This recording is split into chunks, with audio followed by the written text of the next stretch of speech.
it's about success. It's about formula. So everywhere I've been, whoever I've worked for or with, it's helping to identify the formulas that will allow you to accelerate success. And then once you identify those, you can replicate those, you can duplicate those, and then you can multiply your success. And that's what I think real serious listeners of your show and any show really want. The problem is that there's a lot of noise out there from people that are really pretty and good at self-marketing, but their resume wouldn't fill up a Post-it note if they had to. Welcome to the Bo and Luke Show, a podcast designed to inspire you to be better, know better, and do better. You can connect with Bo and Luke on social media at The Bo and Luke Show, or send us an email at fanfeedback@theboandlukeshow.com. Brought to you by Sound United. Without further ado, let's get after it.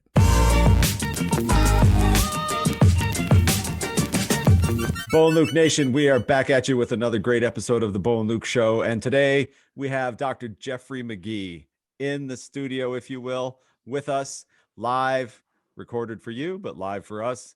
And we're so excited that all of our episodes are now on YouTube with full video. So you'll get to see Dr. Jeff. This is going to be great. So he's been called one of today's leading leadership and marketing strategists. Jeff has written 31 books in 21 languages, 4 college graduate textbooks, and 4 best-selling books, legitimate bestsellers, not just a title. Dr. Jeffrey Magee, welcome to the Bo and Luke Show. Thank you guys very much. Bo, Luke, good to see you. Thank you for letting me in your house. Yeah, we love it.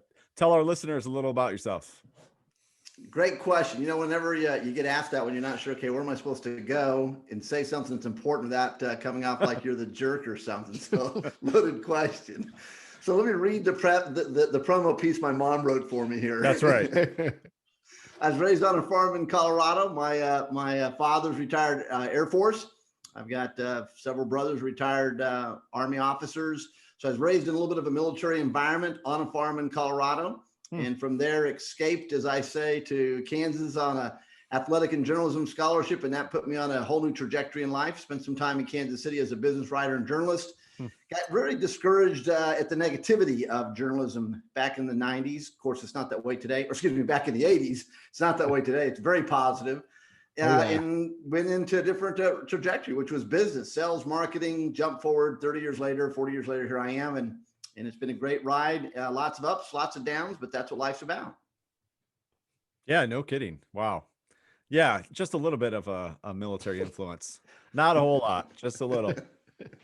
And that's what gets me in trouble sometimes. How did you? It's black and white, and there's no gray. How did you evade? How did you evade it? It'd almost be like there'd be so much family pressure. It'd be hard to not do it. For me, you know, in college athletically, not today, but back in the day, I was a hot dog, marathon runner in distance. And, run, Forrest, run was the moniker, basically. I could run forever, but the problem was eyesight. And that's one of the things that tripped me up in getting into the military with what I wanted to do as different professions or MOSs. Yeah. So from that, they said, hey, we love you, but try another channel. So away I went. There you go. There you go. But I have spent the last 25 years working with one of the things you and I talk about offline. I do a lot of leadership work and sales recruitment training with the National Guard around the country, and have for almost 30 years done a lot of work with the adjutant generals, senior officers, senior NCOs. So I've still kept my hand involved in the military, even though I've never actually been active duty. I have been very much embedded with different states, National Guards on and off for years, and even do work with them as we're speaking today. That's great. And have adjutant generals that write for my Performance Magazine at the same time. Yeah, that's great. And I didn't mention that in the intro, but we should. So Jeff has a professional performance magazine that he founded. When did that come out initially? 30 years ago this year. 30 years ago. Wow. Over 400,000 subscribers to the magazine, and it comes out in print and electronically, correct? Every quarter. Absolutely. We get phenomenal personalities, just like what you have here on your show, and people in essence of you two gentlemen, your stature. We go out each quarter and find people in their space that actually are massive contributors, achievers, successful individuals that can speak from doing it. Yeah. And they share a little bit of their mental DNA in written form. So it's always they're memorialized for the time. Wow. Yeah, no, that is fantastic. I mean, I just shake my head because it's been such you've had lots of different venues that you've been part of. A lot of writing, So I know one question I wanted to ask you up front. I mean, 31 books, that's a lot of books. I found it difficult to write one book, but how, and then the textbooks, and having gone through there, hey, there you go. There it He's is. got the book. Good Awesome. book. It's a good book. I Good stories. did just ordered yesterday your book, Trajectory Code. Thank you, sir. Yeah. Can't wait to, yep, that's it. Supposed to arrive on Saturday. Can't wait to read it. How different was it writing a textbook versus writing the other books? It's interesting. McGraw-Hill first came to me and asked me to write my first college textbook. So it caught me off guard. And when they came to me, I grew up, once I left journalism, went into business, sales was where I landed. And from sales, my career kind of took me into sales management and leadership and other sorts of business managerial leadership roles, into owning businesses, selling businesses, having colossal failures and phenomenal successes, and being part owner of a multi-million-dollar training and development company. And you two gentlemen spend a lot of time in that training and development space, as well as Sherman and other groups. And so it was interesting when they approached me, I was really thinking management leadership is where they were going to go, because that's where I play the majority of my space. But they said, sales, we would like a handbook that deals with sales for the person who has no clue or the veteran. Say we have a business, Luke, that you own, and Bill, you're the sales manager, and once a week you want to bring your team together and have a meeting, which everyone does, but you want to incorporate into that some sort of strategic or tactical sales training, and you're not a sales trainer. So that's how we wrote the book. Was basically, there's 52 weeks in a year was my strategy. So let's create one little mini mini workshop. So you have one for all 52 weeks of the year. And so if you buy the book electronically or a hard copy, you would have the chapters if you're reading it, anybody, but then after the chapter would be kind of like the tutorial of how to teach it. Oh, wow. So writing it was a little bit hard until I just shared the formula. I stopped and broke it down, and it actually became very easy to write that book. Subsequently, Pearson Education, which is the largest textbook publisher in the world, they approached me to write the management leadership books that I've written for them. And it was the same thing. It was in my space. I do kind of like my signature product at my training company, which is now my name, JeffreyMagee.com, when I sold off of the previous firm, is leadership and sales. And so I also look at leadership differently, where it's not coming in and doing a one-time program and putting a Band-Aid on an issue. It really is a totality of how do you grow senior leaders and evolving leaders in next gen. And so I created this series. So that's important as the backstory to answer your question a second time. So writing a management book was the same way. When you train and develop someone, there's a chronological flow to learning development, and there's a psychological flow of what has to be done first, second, and third, and people don't get that. So in writing a book, it's the same element. You two gentlemen have tremendous knowledge. Our viewers here today have tremendous knowledge. So if they're writing a book, you have to say, okay, I can't do a fire hose dump of my brain to theirs. I wish we could. It doesn't work that way. You can't plug in and withdraw. So chronologically, what do I need to share first, second, and third? And then psychologically, how do I present that to develop in their mind what I'm trying to accomplish? So writing the book, actually, for me, once I turned it into a formula, very easy to write a book if you think of it as a formula. Yeah, that's fascinating. I like that. I really do. I'm going to write a book right now then. You got it. I mean, your next book. So like this one here as an example is the only personal development book I've ever written. And it came out of listening to my clients and customers, just like what you do here for your show to make it uniquely different than, zillion other podcasters. And what's the problem with media today is that everyone with a mouth thinks they can be a podcaster, even though they have nothing between their ears to share. And anyone who has a finger thinks they're a blogger or a journalist, even though they got no mental DNA to write from. So I love what you guys do, because you actually know from which you speak, and you get guests that are the same way. You give us too much credit. Yeah. Lots of, hey, I'm going to listen to this episode over. Yeah, I'll take it. Yeah. Next time you're down, replay it. It's funny, you built a formula to write a whole book. I put a formula in chapter 1 of my book. I think it was a similar kind of thought. Like, I can't just talk. if I put this in a formula, then I can write to that formula and maybe people will understand that. But that was just for one concept, one topic. I think that's brilliant. Put it in a formula to write to, and then write to that your whole book based on this type of formula. That's really that's how our mind works. No one remembers a complete passage. I mean, in school and elementary school, we might have remembered things so we could recite it, and then a week later we forgot it. But Yeah. what our brain remembers are experiences, smells, touches, flavors, words, those experiences. So if formula plays the same way, you remember the formula, your brain will put the context back into it every time. And when you get that book, if you just read the first 5 chapters, there's 15 chapters. Mhm. You read the first 5 chapters, Bo, and you're not getting value out of it, send me a text message and I'll buy the book back at 10 times the price. The first 5 chapters are a massive life game changer to anyone. I've sat down with military generals, politicians, business owners. Sir Richard Branson writes for my magazine off and on for the last 20 years. We've written 3 books together. Again, phenomenal people. The first 5 chapters are exactly formula blueprints of what anyone can follow to become more successful at whatever it is you're trying to accomplish. Guaranteed. Done. Okay. Done. Yeah. Simple. Can't wait. Can't wait. And when I go into work with, whether I'm coaching an individual or a business, and I go into work with them, if I lay down the first 5 formulas and they're not successful and they come to me and say it's not working, then with genuine servant heart, we'll sit down and see exactly how many places, there's your first clue, how many places you actually didn't follow the formula. I mean, success is simple. You work with a star athlete, you work with an entertainer, you work with, anyone who's a serial entrepreneur that is successful more often than not. The formulas are proven to work. And what happens is human nature, you and I and everyone else, human nature is we're always trying to shortcut the formula because we're impatient. Here's the problem with society.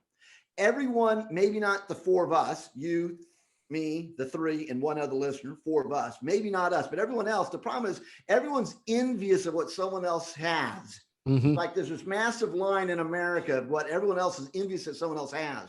But I've yet to see anyone willing to stand in that line that it's envious of the work it took to get to where they are. And so there's formulas. Yeah.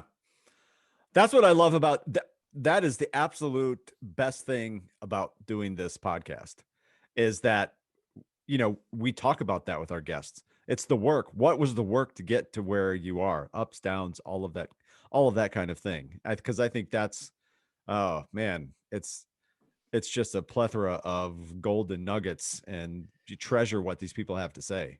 It is, and if you look at it from different angles, you can always find success. In 1984, I was a journalist and I was in Richmond, Virginia, and the group that I was a part of had a publication, and that publication was uniquely positioned where I could leverage the publication. Not I couldn't leverage Jeff Magee. I was no one at the time, but I could leverage my employer. And the element was I wanted to do feature articles because everyone does features. Wanted to do feature articles on VIPs basically. But my interviews weren't going to be, if you were a tree, what could you be? I mean, like there's no more of an asinine question a journalist could ask unless you're going to go somewhere with that. So I didn't want to do that kind of stupid featuring stories. I wanted to find out, Bo, why did you choose to go in the military? Or how did you, dumb luck, or was it contrived, or was it a little bit of luck and then you leverage it? How did you end up working in the White House for 2 presidents? Or Luke, how did you, so I would dig into you. So within that, I learned one time that the pilot of Air Force One during President Reagan's term and the blood brother of that pilot was in charge of the plainclothes Secret Service security of the president, President Reagan. So I did an article on the pilot and went to Air Force One, went to, to Virginia, to the, airfield. And then we went to the White House to shoot pictures. When we're shooting pictures, the president comes in, sees his pilot standing off to the side. Is kind of like, okay, this is a little bit peculiar. And so from all of that, we end up doing pictures with all of us and interview with all of them. So Element or Dr. Seuss, who, again, he's in the news right now. But again, I did the last interview of Dr. Seuss that appeared in USA Today after he passed away. And I asked the stories about him. How did you get to where you were in terms of being on, in Madison Avenue in New York City in the 30s and 40s, and you bombed and lost everything. And then all of a sudden you're in Hollywood and you're helping to do the movie tone reels that are playing in the movie theaters that everyone would go there to get their news. And you hired this voiceover by the name of Ronnie Reagan, and you were his boss during those times. And then from that, then you came back and you took your mom's maiden name, which was Seuss, and gave yourself a fictitious PhD, which you never had. And then you resold yourself as Dr. Seuss, and the rest of the story that we know where it went. I mean, how do you overcome all these obstacles? So it's about success. And it's about formula. So everywhere I've been, whoever I've worked for or with, It's helping to identify the formulas that will allow you to accelerate success. And then once you identify those, you can replicate those, you can duplicate those, and then you can multiply your success. I'm sorry, I get excited, but that's what I love it's it. good. I love the passion. I mean, I'm going all the way back, and I don't know how many times, a couple times we've referenced it this season. I am not a journalist. I don't know, Luke, if you consider yourself a journalist or not. But we went all the way back, our second episode of this podcast, Jeff, and we had an current NFL player on our podcast as our guest. And you would think, if he's on a sports show or something like that, they're going to be talking about his gameplay, what's it like being a safety for the Jaguars, blah, blah, blah. We didn't ask him anything about I don't think we asked him a single question about his current job. No, it was how did you get there? Right. And when he was playing at the University of Michigan under Coach Harbaugh, we were like, what'd you learn from him? Right. And his answers were awesome. He's like, Coach Harbaugh taught me about battle rhythm. And he goes, I think that's a military term. So then we started talking about battle rhythm, and that's stuck with us the whole season. It's like, well, that's a formula. Like, you can put a formula to that. There's a recipe for success in having a battle rhythm and establishing one and executing it every day. And then we would talk about systems, right? That's right. And powerful stuff. And that's really what the global marketplace is hungry for. I mean, no disrespect. I mean, passion drives. Finish that sentence any way you want. Over the 30 years doing my magazine, whenever I've had a chance to connect with a phenomenal personality, American Indian heritage is a fascination of mine. So I always have a tribal Indian chief or principal CEO, depending on what they call it, but the same person, write in the magazine. Military is a passion. I do work with the National Guard, so I always have an adjutant general write an article. I've deviated from that a couple of times. I've had General Powell's written for me, and we did a phenomenal piece with him and some others. And the same thing in business across wide spectrums. And when people share, back to your comment about the NFL football player, what we do is we spend, and it's not that we shouldn't have let's call it the cotton candy conversation about everything else. Oh my God, you're a football player. But the reality is, how did you get there? I mean, think about it. There's roughly 1.7 million kids in K-12 playing football in the United States. And out of that 1.7 million, roughly 70,000 played at the collegiate level, and only 254 get drafted every year. Yeah. So you're talking to one of the 254, unless he's, played more than 4 years, and it's even a smaller number that's there. Yeah. How is it you talk about battle rhythm and systems? And that's what I think real serious listeners of your show and any show really want. The problem is that there's a lot of noise out there from people that are really pretty and good at self-marketing, but their resume wouldn't fill up a Post-it note if they had to. And so you have to push through all that noise and crud and crap, and people that are jumping jobs and everyone thinks, oh, they're great. No, they're jumping jobs because they're pathetic and they're about ready to get fired. They're 2 steps ahead of it. Yep. Or they're in a business where they're playing the system and they should be fired, but you can't fire them. And so there's all this noise out there. And so when you separate it and get down to people that really are achieving, they'll tell you things just like that. And what I found is it's 5 things leads to any business success. 3 of them every college professor talks about. Any college professor that's never signed the front of a paycheck can talk about these 3 all day long because they have no clue what 4 and 5 is. Any college professor that's ever signed a payroll check can get to the 5. And again, when you use the word system, I smile, because the first step to any business success is going to be your strategy. What's your game plan? What's your mission statement? What's your business statement? What's your strategy? Zillion words for number 1, but your strategy then is going to drive number 2, which is ops. All of your operational systems. I mean, this is like a bad flashback, Bo, to your military days. It's the same thing. So again, strategy then goes to ops, and then ops goes to number 3, which is all the behaviors. I mean, what are the behaviors that people need to do to accomplish their job? Well, if you take the first 3 and put it into a triangle, the other words we'd use for those 3 is that number 1 at the top is strategy or systems. Number 2 is going to be operational systems, etc. And then number 3 is going to be tactical, which is the behaviors. Tactically, what do you do? So you can talk about those 3 a zillion ways. And if you have 10 business books, they're going to say those 3 somehow, some way, a zillion times. But the real difference, why very few businesses truly excel, and why it's hard to build a winning team in your business that can continuously excel, is because people will turn over. But number 4 is the word execution. At the end of the day, someone has to shut up and do the work. Execution. So for example, for the viewers of the Bo and Luke show, this program right now is being recorded East Coast time really late at night. That's called execution versus a good number of pathetically lazy people on the planet will go, well, I can't do that. It's too late. You know, can we do it around 10 a.m.? No, I mean, anyone can work 8 to 5. I mean, shit, that's not even a half a day's worth of work. There's my first cuss word of the There day. we go. There we now go. where you took a little bit, you found it. So execution's number 4. And when you talk about battle rhythm, that's going to be execution, et cetera. And then number 5, which really makes and breaks you, is the word accountability. I mean, Southwest Airlines, I did work with them years ago, and I learned accountability with them, just as I see it in other businesses today. And there's 5 subsets to accountability. You know, you have a thriving organization when the first level of accountability is the word personal. You hold yourself accountable. The second level of accountability then is going to be the systems we have, back up to the word ops, that we can draw upon to hold ourselves accountable. The third level of accountability is going to be peer. Can peers hold each other accountable without anyone getting their hair in an uproar? Because that's the problem in America today, is everyone's sideways on the littlest and most insignificant of topics versus what we should be looking at. So accountability starts with self, then it goes to systems, then it goes to peers, then it goes to customers, and the boss is always the last one on the list. If you're a parent and your child's under the age of 4, 5, 6, well, then maybe you flip the paradigm around. Accountability starts number 1 with the boss, thus the parent. But somewhere around age 5, 6, 7, you realize that child needs to start taking ownership of accountability of certain things. So you start flipping the model around. So if you want to look at any business, you want to look at your own business, you want to look at your own self in the mirror and see, am I as successful as I could be? Think about it. Are you willing to step up to the plate and take on personal accountability first? Do you create systems, softwares, technologies, checklists, benchmarks, grocery lists, whatever that you can use to hold yourself accountable? Do you have people around you that will help to make you better than you were when you got up? Do you have customers that you're willing to engage and get feedback? And then in essence, who's the boss at the end of the day? Powerful. So again, that comes back to those elements, and that's what business and sales and athletics and everything's about. Yeah. I'm getting fired up. Oh, I'm fired up. Can you tell me, I want to switch gears a little bit. Can you tell me, because I'm really curious about this, give me an example of a failure that you had that still stings.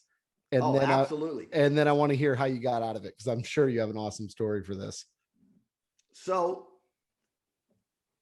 I had a business partner misplace $317,000 out of my bank account. Bo does that to me all the time. All the time. All right. So I mean, that's little money to you guys, but in 1999, 2000, that was significant money to a small business with 3 employees. We had a contract to deliver leadership and sales training to an organization. I'm going to be really careful with the words I use, because I could just really give the story, but it'll cause high blood pressure once this is released. And the individuals basically approached me to create a business using my intellectual property, which was fine because one of the persons I trusted, and that's a whole nother story there about what really means trust or not. If someone had approached me I never knew, what would be the vetting question? See, because I knew the person for many years, I didn't ask the vetting questions I should have asked because I trusted them. And we created a company. They used my IP. They billed the federal government a lot of money for the deliverables. And then when I was not getting paid, it became a really interesting lesson to learn that 5 of us signed the articles of incorporation for a company. And I was the first person to sign as the CEO and president. I should have been the last, because when the dust settled, when I went to North Dakota to get hold of the Secretary of State's office to get the document, I found out that not only was I not an owner of my own company, I had been erased from it. So I had even less legal leg to stand on. So I learned a lot of lessons. 1, if you're going to create a partnership, you should be the first and last person to touch every document. Number 2, money should come through you, not somebody else, or a third neutral party you both trust and believe. Intellectual property, again, be careful how you use it, because once you give it away, you've lost it.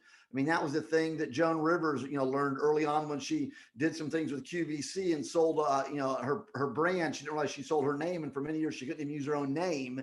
Similar little story. How I got out of it was, 1, I never forget the story because I can share it over and over, not because I'm trying to cry over spilt milk. I'm using it as a lesson learned for other business people, because that's why you would go to someone to help you, is that they have had successes and failures. So you'll do the same thing. And then from that, I've just learned that, again, how big of a company do you want to have? I mean, at one point I had 144 employees.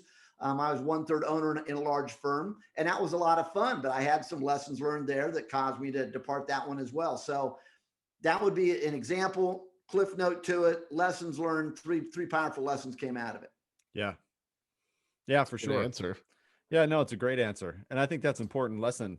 lots of important lessons in what you just said, but even for everyone listening, you can have, or you can look at people and you can, wow, that person's successful, until their stories or what's behind them over the past 3 decades, and so forth, and actually dive into what they've gone through. You never really know, and there's probably been some ups and downs like that, Yep, for sure, absolutely. that you learn from. And again, one of the common denominators, and some people are very humble and they just don't want to talk about it, and that's fine. But you look at anyone who is amazingly successful, and Bo and Luke, the two questions you both just asked, and Bo, your commentary. Anyone who's incredibly successful is going to have a scorecard of wins, but ask them for the scorecard of losses, and they're going to have a pretty damn good one right there. Yeah. And success is just not, again, back to your battle rhythm statement, or back to having, systems that go to processes, which go to procedures, having a clear cut, sequence of key performance indicators, so you don't repeat the disaster. And what you do repeat is what works and what's successful. That's right. I had somebody, a coworker, come to me. I'm 38. And he was saying, hey, he's not even that much younger than me. He was like, hey, I want to be, how do you do it? I want to be where you're at. And by the way, I don't consider myself extremely successful. I just don't. So keep yourself calibrated. Good man. That's right. So he comes to me and he's like, well, how do I do that? And I said, what you see now? I said, it's been a disaster. I was like, I fail all the time. You better have a big stomach for failure, because if you don't, there's no way you can be successful. I like to think of like Cy Young, who holds my 2 favorite records in baseball, the most wins, and he holds the most losses. He just pitched more games than anybody else. Yeah. See, people don't see that. They only see the win side. They don't Yeah. realize, the failures. They don't see a Tim Tebow and realize, again, he had a lot of things going against him, but at 3 a.m. he was working out where everyone else was asleep. Or, Tiger Woods, who's at the top of his game and he's not impressed at what he's doing. And he goes back, he fires one of his coaches and goes back to one of his earlier coaches to help him just on putting sequencing. Right.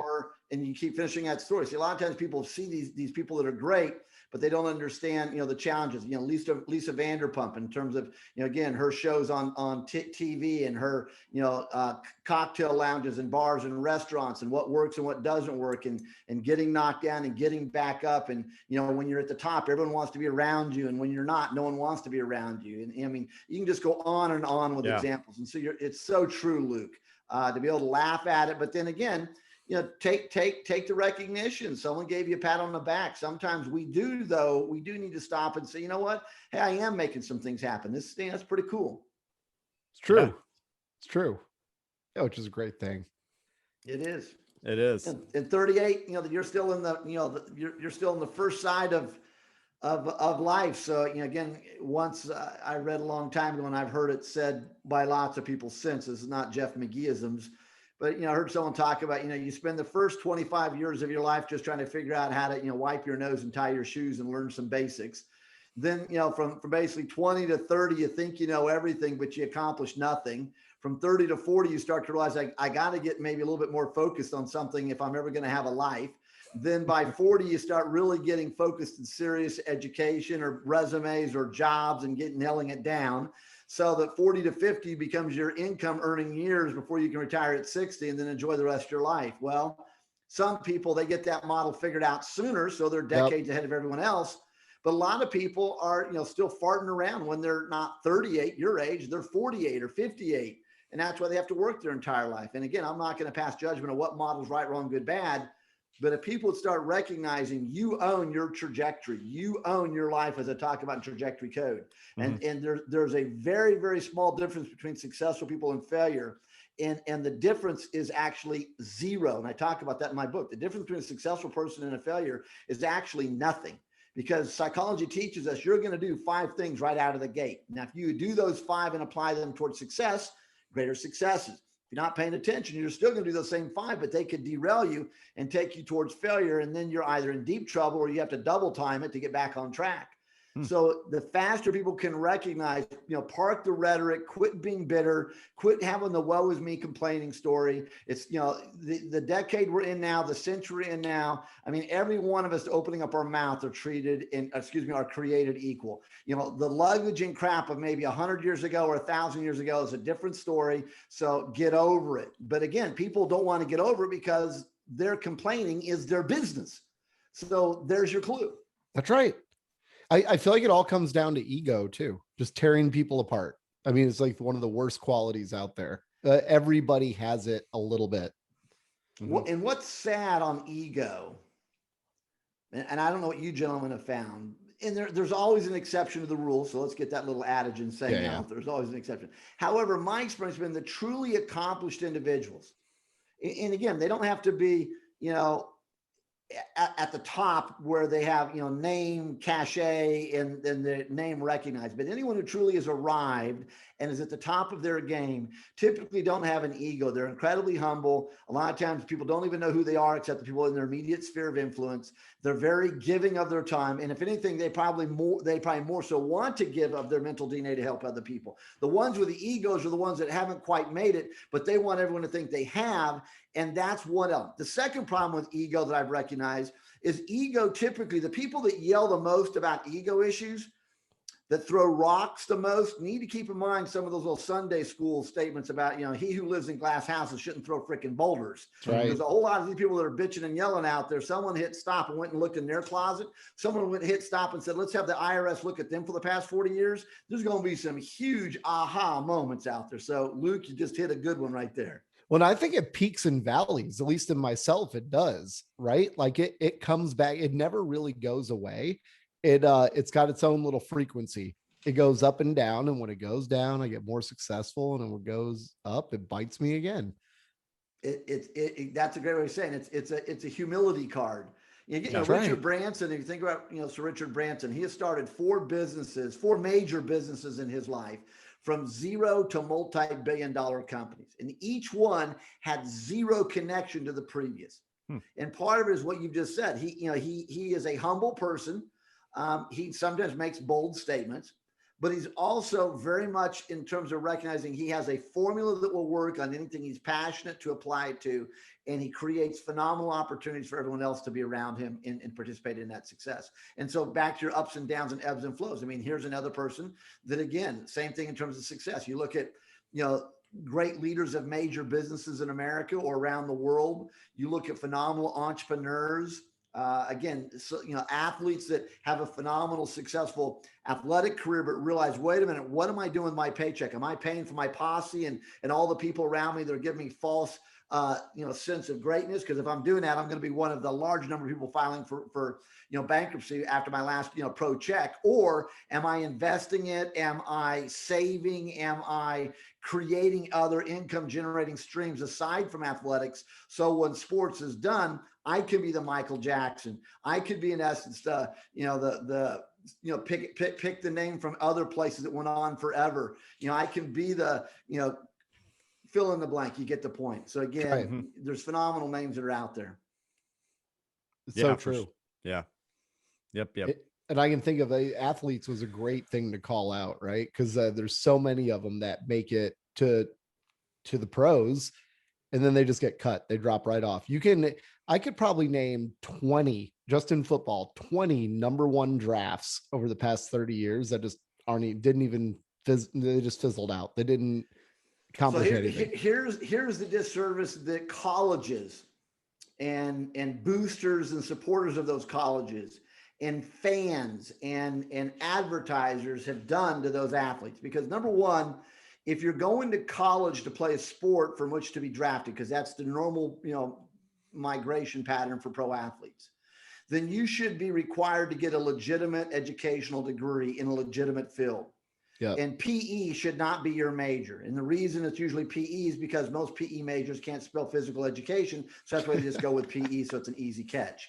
Mm-hmm. So if you want to be a PE major and therefore you want to be a PE teacher at a high school the rest of your life, and that's what you want to do, which is great, fantastic, then there's your trajectory, then colleges should require every athlete to be a double major. How about physical education and econ? How about physical education and geology? How about physical education and pre-med? How about physical education and psychology? How about physical education and K-12 education to be a teacher? So now, as you made that comment, if someone then does graduate, because they should graduate, again, I've had phenomenal coaches from Lou Holtz, and others have written for my magazine. That's one of the things they talked about at the time that they're at the collegiate level. They all boasted having the highest graduation rate of student athletes, which was the most important thing. And the same thing with, other coaches I've had. Right now, my mind's blanking. I'm having an old timers moment.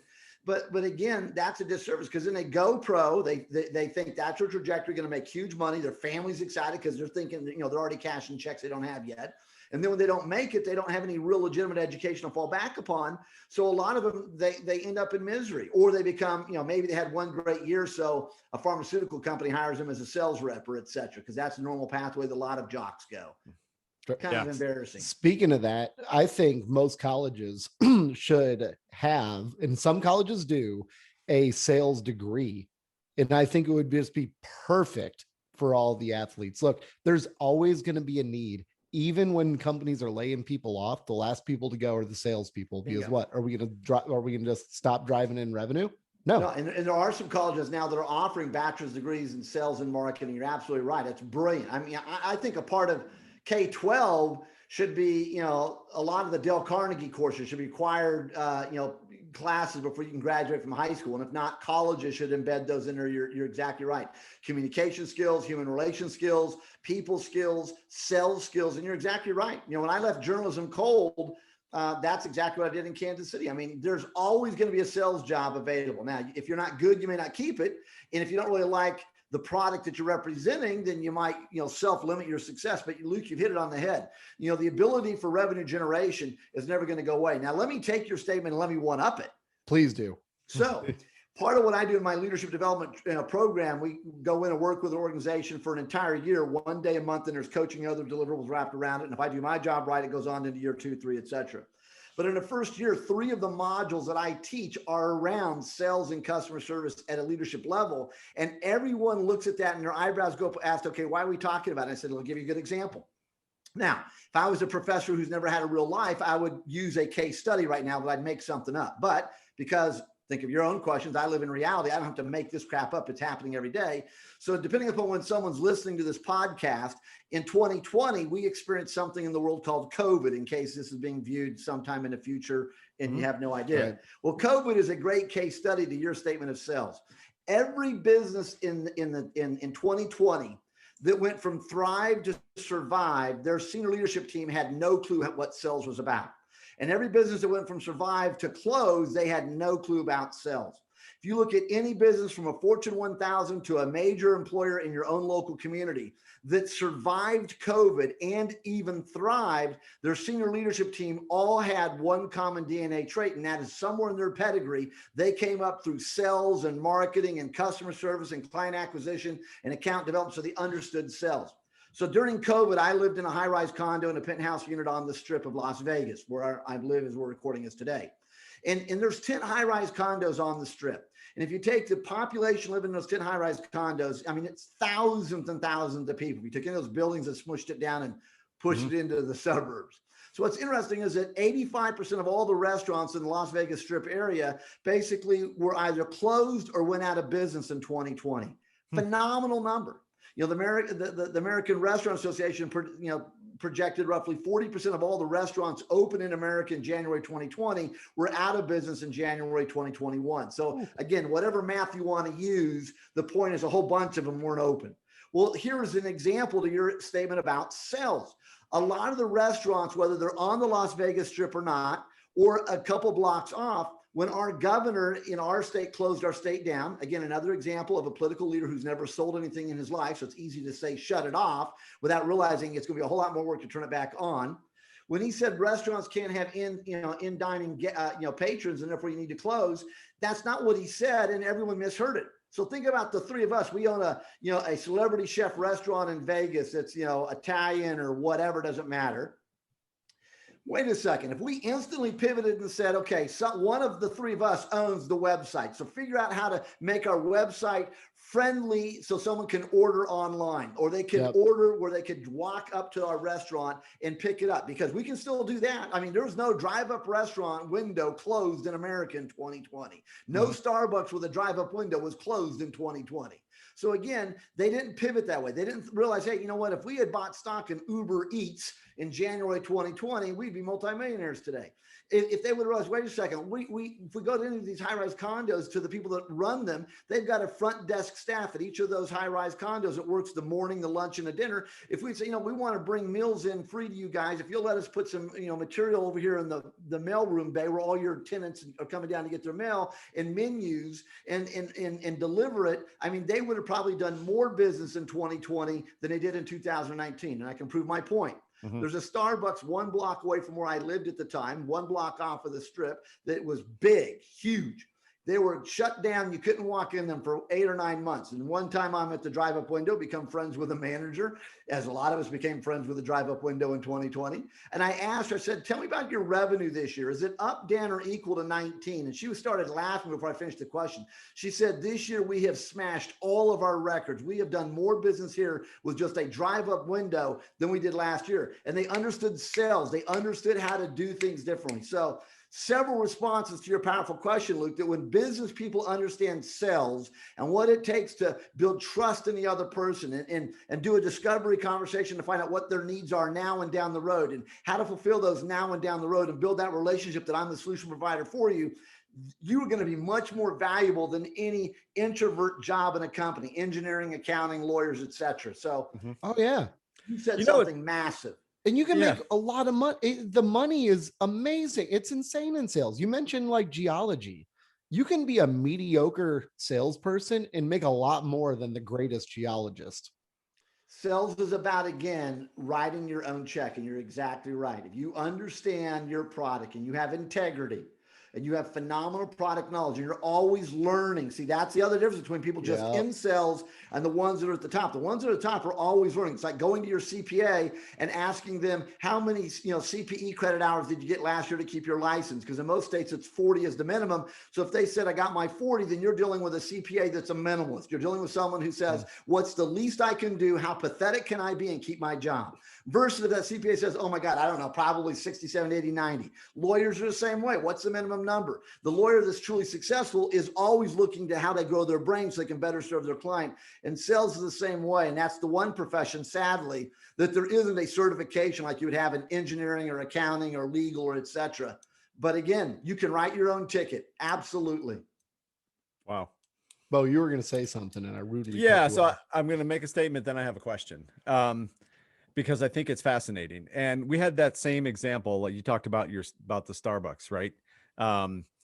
Literally down the street from my house, a member only country club, has restaurant, food, and never had takeout, right? It's a member only. You have to go there, you have to sit down, you have to eat, right?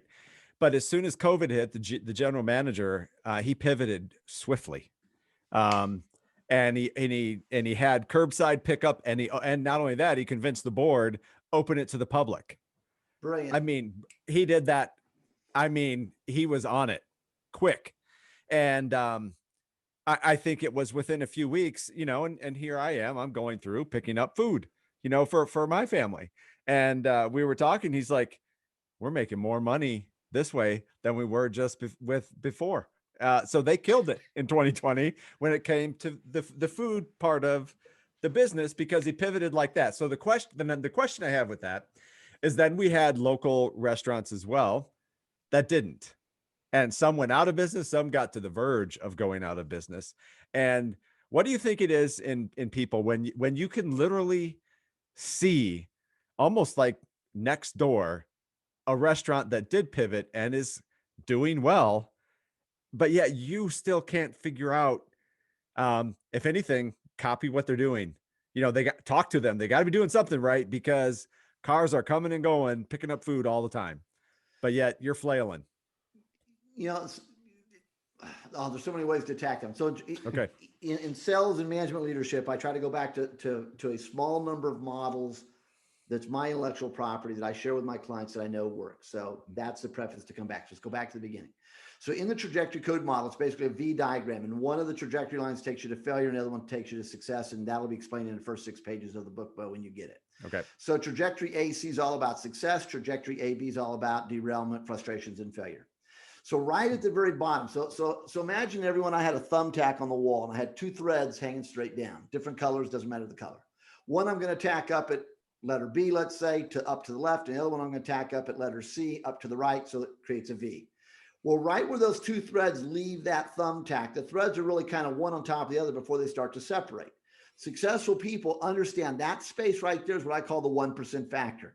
And if that 1% factor, if you can recognize what you're doing, extrapolate out, later today, or extrapolate out in the next 6 minutes, or extrapolate out if I do this over the next 6 years, is it going to take me towards derailure or success?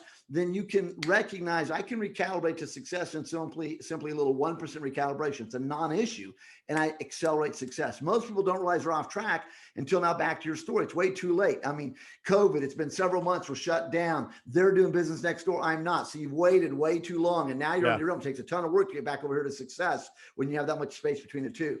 So the one thing I always talk about is, first of all, I'm a big believer in human capital. My business card for my title is called, my title's been Human Capital Developer for almost 20 years, way before it became fashionable and it's being used in talent development today. So the first thing I would have said, so let's say it's Luke's restaurant.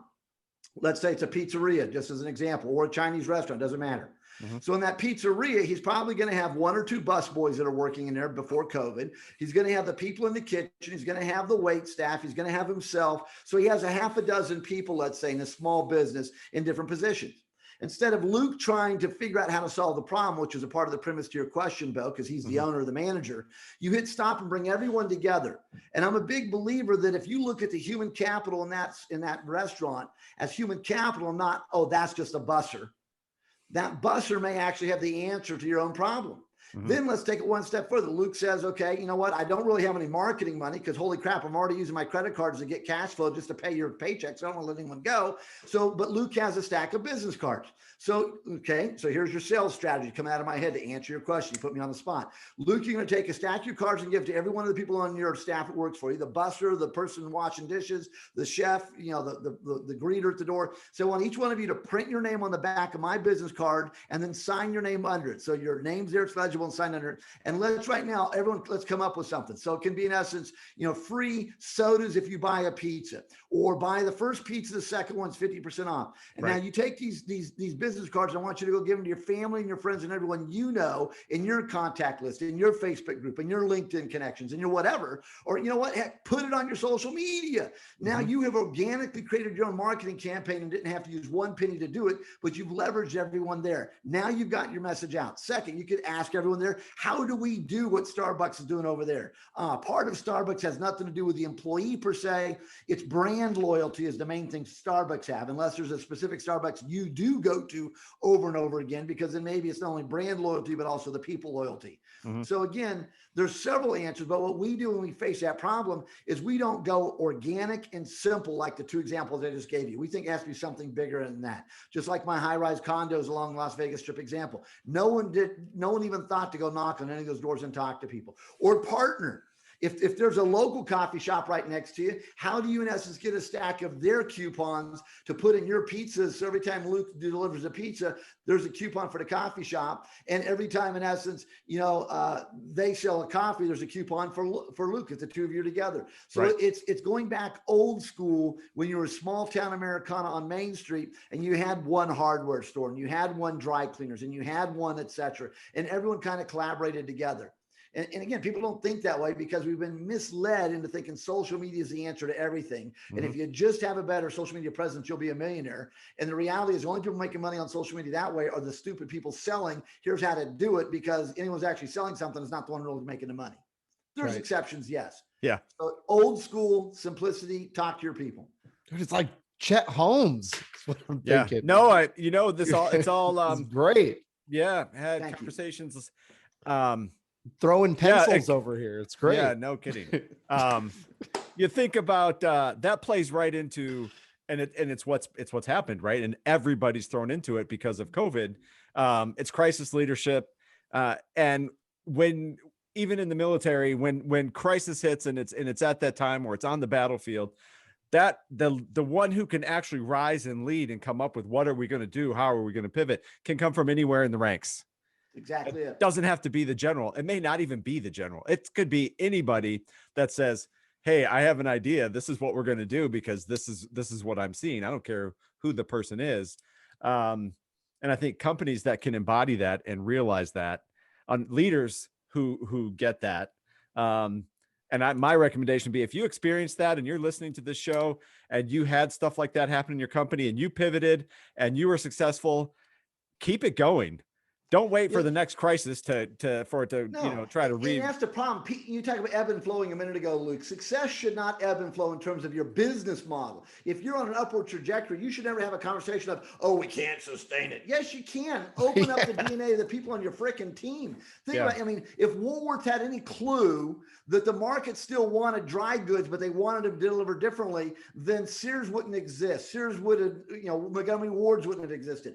All three of those, in case our listeners have never heard the names, that's the purpose. They went out of business because they didn't realize these things. Think about it. If Kmart understood its business, Walmart wouldn't exist. If Walmart understood its business, Target wouldn't exist. If Target and Walmart understood their business, hey, here's a clue. Amazon wouldn't exist. All that Amazon is a distribution center, just like all the others were, but they realized where's the market going and we need to be there. So, so to your point, Bo, it's exactly it. And I'm going to take it one step further. I mean, the mindset of a manager and the mindset of a leader, it's two different DNA.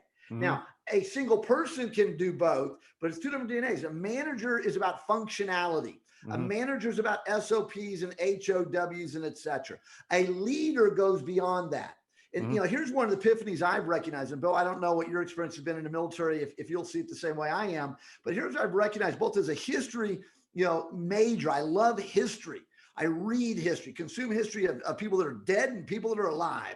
But again, you look at successful military leaders and business people, presidents. Here's what I've recognized. Now stay with this whole statement. I'm going to pause, but my pause is a comma. I'm not done. Leaders do not have answers. What I recognize about leaders is that we expect the leader to have the answer. And that goes back to, Luke, your catch about your ego. If you have to have an answer and your mouth moves first at your ego, and you're an idiot, shut up, sit down. Great leaders, they appear to have the answers, but they actually don't. Great leaders don't have answers typically at the beginning of anything. They have either the innate ability or they've learned, they've been mentored, they've been grown, they've been coached to say, wait a second, given what I can do analytically to assess this challenge in front of me, this problem in front of me, this opportunity in front of me, who are the subject matter experts I need to engage to get their input on what's in front of me? And from the totality of the SME's inputs I can get as fast as I can, I'll have more information from which I can make a more informed decision. And then me as the leader making that decision, everyone goes, oh my God, Bo and Luke are so smart. But at the beginning of that conversation, you made to realize I have no effing clue what to do. I'm an idiot. Well, that's, again, don't prove you're an idiot. I mean, we elect people to go to DC. There's no way these people can be smart on everything. I mean, Bo, you served two presidents. Yeah. But again, it's not fair to expect them to know everything, but I wish they would quit proving how much of an idiot they are on so many things. When you don't know something, it's okay to say, you know what? I don't know the answer on that one. And we don't need to make a decision on it right now. So you know what? You're really excited about this idea, Magee. Come on, you're going to be on the team. You can help us to figure it out. And then go get all the other subject matter experts and solve it. But ego causes the SMEs to get pushed out of the room and all the idiots stay in the room. And that's why we're always going in a circle. Yeah, no, you're right on it. I mean, my mind is drifting back to all of my experiences with that exact thing. And the best leaders I ever served with were the ones who listened. They did not have immediate answers. They brought people to the table. And they probably did the least amount of speaking out of anybody. It's amazing. Yeah. And then the ones who spent 90% of every meeting doing all the talking, the teams were miserable. We really got crap, to put it blunt, it was just crap leadership, and you got crap decisions, crap answers, because it wasn't based on anything other than what the person could drum up in their head already. And here's the beauty between being in an association that has huge contributors that will give you money about how stupid your decisions are, or working in the government where you have in a way an endless checkbook at times to mask the stupidity of your decisions, versus being in the private sector. In the private sector, back to the question that started the three of us on this tirade for our viewers, again, looking what's gone on in 2020 during COVID, and even though we're beyond that, that's a great case study, which is why I brought it up. So let me go back and re-put it into context. Again, we're just using COVID as an example that we don't have to talk about, well, what happens if your CEO drops dead of a heart attack, or what happens if your number one product, there's a problem with it and you can't sell it anymore. Well, COVID gave us all those examples. I mean, in most businesses in January of 2020, if you would have asked leaders about allowing, a lot of their employees to work virtually, almost everyone would have said, no way. Well, maybe in 5 or 10 years. Well, by, May of 2020, a huge number of employees were all working virtual. So, again, COVID pushed that whole concept, 10, 20 years into the future. This video platform we're using right now, I mean, it got massive win. I mean, WebEx and Microsoft Teams and Zoom and Skype and whatever. I mean, all of these platforms got massive, win behind the sales in the last, year as well. So again, you have to not be pressured in crisis, back to your statement, to make an immediate decision unless you have to, because when you're emotionally tied to the decision or emotionally tied to what's going on, you will never have the clarity. Your subconscious brain will not give you the power to see things clearly, because your subconscious brain is going to go from a fight or flight syndrome mentality, and leaders have to keep it calm in the face of storm and adversity. That's right. I love what you were saying too about having everybody on your team solve the problem. You ever read the book, The Hard Thing About Hard Things? Yes. Love it. Everyone should read it. Put that one on your list. Wonderful book, right? I'm going to botch this up. Basically what he was going through was they were at a breaking point where if they didn't succeed, they were going to have to lay people off. And it was a question between leaders. Well, do we go tell people that they're about to be laid off? And one of the leaders said, no, if we do that, everyone's going to leave. But they actually made the right decision, and they went and told everybody and said, look, this is where we're at. We need to solve this problem in order for everyone to keep their jobs. And what they learned is, the more brains you have on one problem, the better your odds at success. So even if you have two awesome brains, you're leaders, you built a company from the ground up, it's nothing compared to the 30 brains you might have on your team trying to solve this problem together. There's a classic line that talks about, and it's been attributed to many people, so it doesn't matter who, it definitely is not my line, but it talks about basically, again, the mind of the man, woman, person, I don't care, but the mind of the man that creates a problem cannot solve the same problem with the same mind. You've got to take your mind to another level. And there's 9,000 variations of that statement. And you just gave an example of it, Luke. Again, when you walk into a situation, if you and someone else started the business, your mind took you to this level. Unless you're doing something to grow your mind to get to the next level, you need to bring other people in so that you all can collectively take to the next level. And in times of crisis, I think more hands on deck is powerful. In the last 20 years, Delta Airlines would be a good example of, Luke, what you've just said in the airline industry, where 20 years ago, CEO comes in and says, look, we have a phenomenal history.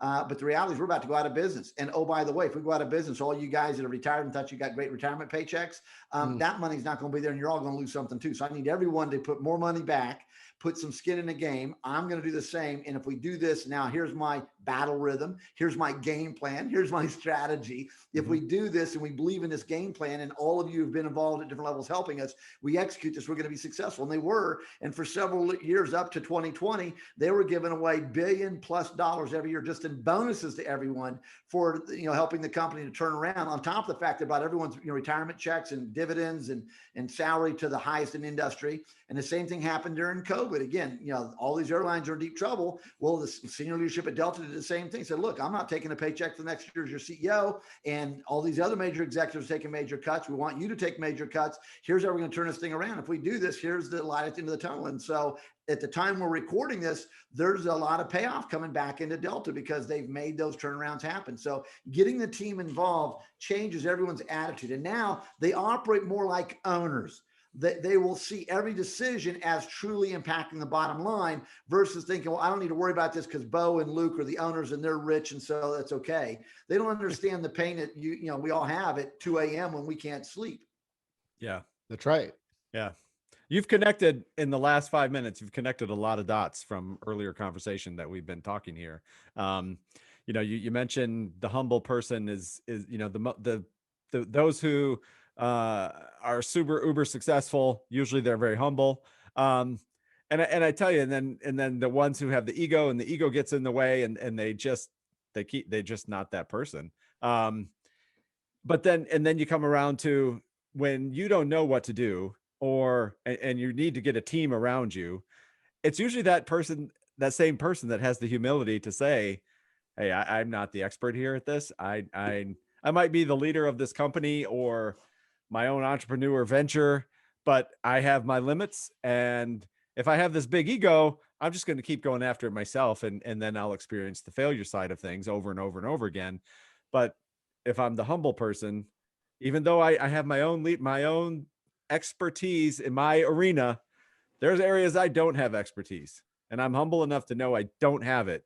And I need to find that human capital, whether I have it on my team already or I need to go find it and bring it in. Phenomenal people will want to be a part of that organization. Phenomenal people will aspire upward and want to be around you because they know that there's going to be opportunities and there's a long runway of opportunity with you in this organization. It's absolutely different. And that's just, again, people that really have arrived, recognize, okay, I'm now here. So maybe what I had to do to get here was one thing. I need to readjust my calibration. I'm now the U.S. Senator. I'm now the President of the United States. I'm now a congressman. I'm now a cabinet member. You're at the top. So quit blowing your horn. Quit trying to, get even with someone that made you mad 37 years ago, and create a team around you to be phenomenally successful so that what you represent will be a phenomenal legacy long after you've died. Mm-hmm. And that comes then back down to this level of the business person. The same thing. We can see it everywhere in our country, regardless of your political views. But the problem is we let our political views get in the way. And that's the same thing a business person does. When a business person lets their view get in the way of them being humble enough to know something, you're in deep trouble. Yeah. So I use the politics for one reason for our viewers. It doesn't matter what your political views are. It's a great case study because you can turn on your television or your cable and you can see all these, news people talking and politicians every day and just kind of watch them and say, you know what? Do I act like that? Do I say that? Am I that petty? Am I that unwilling to work with the other person? And if all of that is like shock, stunned disbelief, then go look in the mirror and make sure it's true, because that's exactly it, Bo. In a business, you can't be that elitist or stuck up or arrogant or rude or disrespectful when you say, well, we've got to work together. But if they're not doing it, come back and say, well, I need all my departments to work together. Well, are they or not? I mean, I work with $500,000 to multi-billion-dollar companies every day.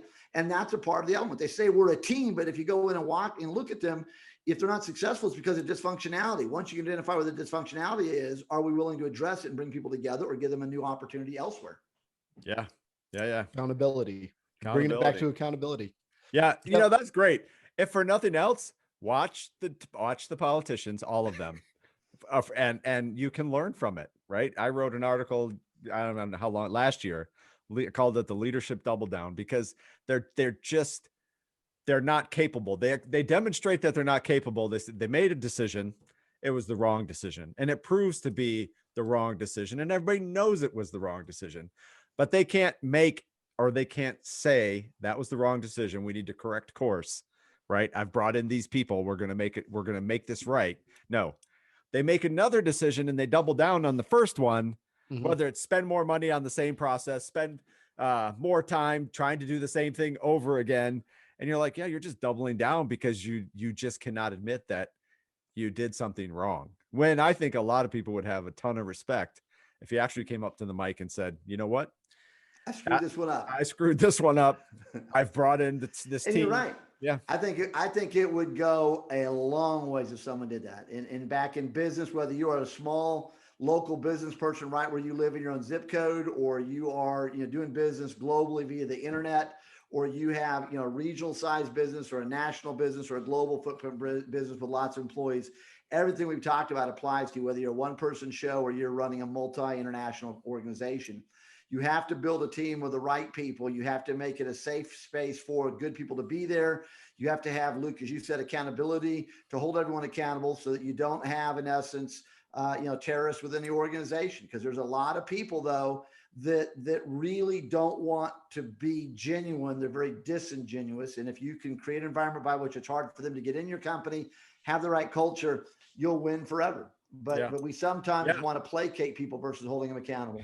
Yeah, and you know what happens, and I'll quit talking because we've kept you for an hour already. Thank you. It's been a lot of fun, guys. For all of our, it has. It's been a blast. For all of our people listening, share this with your CEOs, because everybody in a company knows the CEO makes the decisions. Like, they are a decision maker. They have responsibility for that. They're sitting at the top of their organization, whether they founded it, small business, whatever, or they were hired there by a board to be the CEO.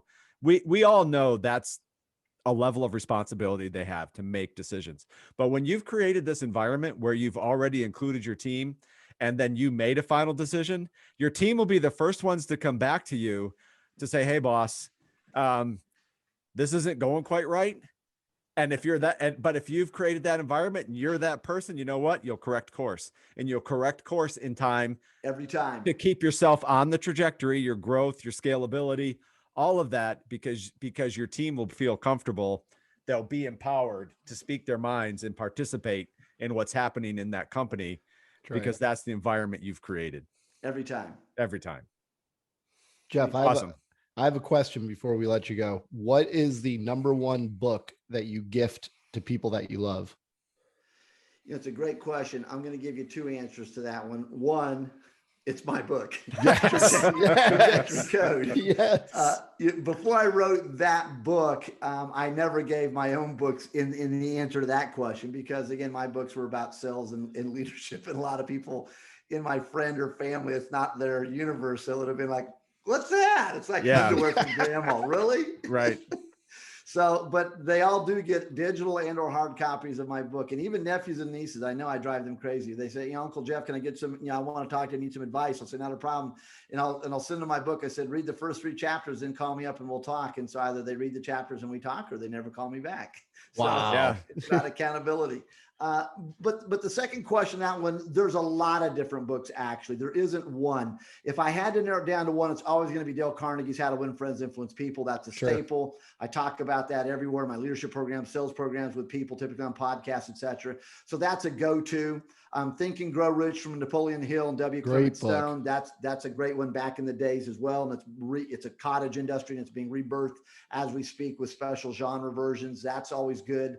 But what I would probably answer it is differently than that. Usually when someone says, what books do you read or what would you recommend? I actually have a formula. So we started with a formula. We'll end with yes.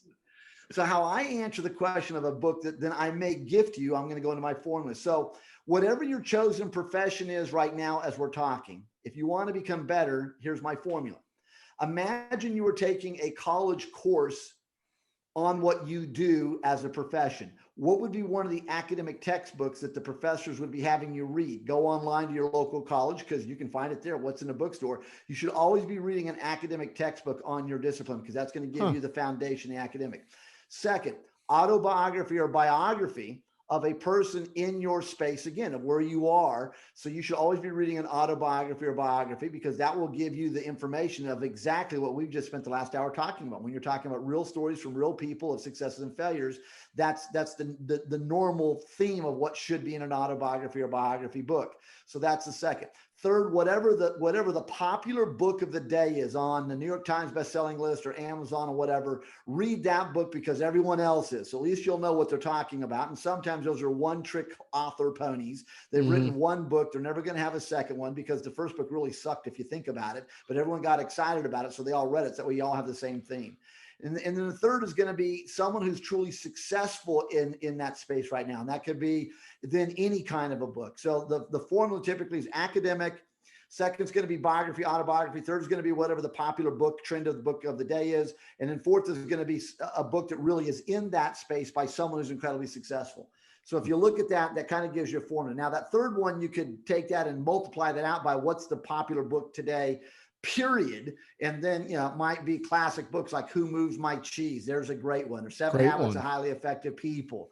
Again, there's great books out there, Luke, to that question. So I try to not necessarily go as a one book titled person. I try to, get more specific. So that'd be my answer. That's an awesome answer. Listeners, go out and grab all those books in a textbook right now. You're going to get better. Start with your trajectory code. Yeah. Thank you, guys. Awesome. Start with trajectory code. I can't Luke, wait. Bo, thank you so much for allowing me to come on your show. Listeners, I'm hoping that our banter was helpful. And again, keep listening to this show. It's all about, if you're going to be better and you want to know better, then you got to do better. And I love your mantra for this show, because that's what it's all about. Thank you. Dr. Jeffrey Magee, take us out. Tell people how they can get in touch with you, how they can find you, how they can find your book. And when you're finished, just end it with, that's a wrap. I love it. I guess there's a couple. One, they can go to my actual website, which is jeffreymagee.com. That's JEFFREYMAGEE, jeffreymagee.com. That's my training and development website, where we do programs in organizations, also public programs. The magazine you referenced, again, if they want to check out the magazine, phenomenal people that write in the magazine on a regular basis, we do interviews with, or they write articles. They can get the magazine at professionalperformancemagazine.com. And then they can find out more about me on those two platforms. And so with that, your success, folks, you own it, not anyone else. That's a wrap. Tune in for a new episode every Thursday. You can subscribe to our email newsletter for information on upcoming guests, giveaways, and more. Rate, review, and subscribe. Thank you to our sponsor, Sound United, for quality broadcast audio throughout Season 2.